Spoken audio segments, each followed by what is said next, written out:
তোমার বড় ডাক্তার দেখাবো। দেখেন না কাপড় গুলো ছিঁড়া গেছে। আবু সাইদের না তুমি রাগ করো না, তোমার জন্য আমার ছেলে কাপড় রাখবে।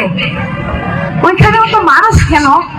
আচ্ছা আমাদের বাড়িতে আসতেছে তো মাস্টার সাহেবের কাছ থেকে শুনলাম ঢাকায় নাকি কিসের আন্দোলন হইতেছে, ছেলেরা নাকি ছাত্ররা নাকি তাদের অধিকারের জন্য আন্দোলন করতেছে।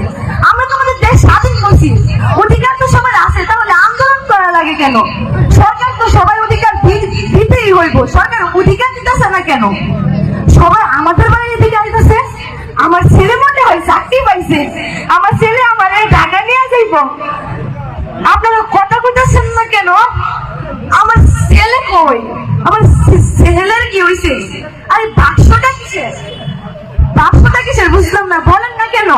আচ্ছা রাখেন, খুলেন। আচ্ছা আমি খুলতেছি।